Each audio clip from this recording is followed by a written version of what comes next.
5 मार्च की शाम मुंबई से सटे ठाणे जिले के भिवंडी इलाके से 1500 राम भक्तों को लेकर एक विशेष आस्था ट्रेन अयोध्या के लिए रवाना हुई है।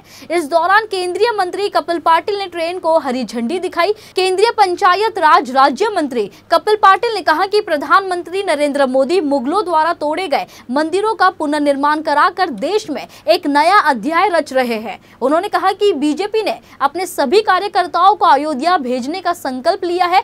मंदिर में प्रभु श्री राम की मूर्ति के साथ साथ देश के 140 करोड़ लोगों की आस्था, संस्कृति और सभ्यता महत्वपूर्ण हो गई है। हमारे पूर्वजों ने मुगलों द्वारा अपने मंदिरों को ध्वस्त होते देखा था, लेकिन हम प्रधानमंत्री नरेंद्र मोदी के नेतृत्व में मुगलों द्वारा तोड़े गए मंदिरों को दोबारा खड़े होते हुए देख रहे हैं। ये हम सभी के लिए सौभाग्य की बात है। केंद्रीय पंचायत राज राज्य मंत्री कपिल पाटिल का 5 मार्च को जन्मदिन था, जिसे अनोखे अंदाज में मनाया गया। कल्याण स्टेशन पर यात्रियों और कार्यकर्ताओं ने केक काटकर कपिल पाटिल का जन्मदिन मनाया। इस मौके पर पाटिल ने कहा कि शायद भगवान श्री राम के मन में ये बात रही होगी कि जो कार्यकर्ता यहाँ से जा रहे हैं उनके साथ आप अपनी भावनाएं मुझ तक पहुँचाएं, फिर इन कार्यकर्ताओं के माध्यम से हम अपना आशीर्वाद आप तक पहुँचाएंगे। भारतीय जनता पक्षाच्या सगळ्या कार्यकर्त्यांना लोकसभा वाईज अयोध्येला पाठवण्याचा संकल्प केला। आज भिवंडी लोकसभा क्षेत्रातील जवळजवळ 1400 सहकारी हे स्पेशल ट्रेनने अयोध्येला जात आहे।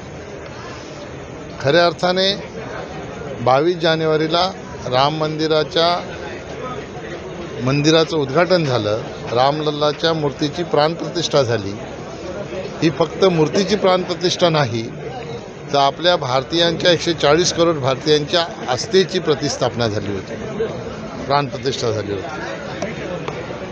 आपल्या संस्कृतीची प्राणप्रतिष्ठा झाली होती, आपल्या सभ्यतेची प्राणप्रतिष्ठा झाली होती।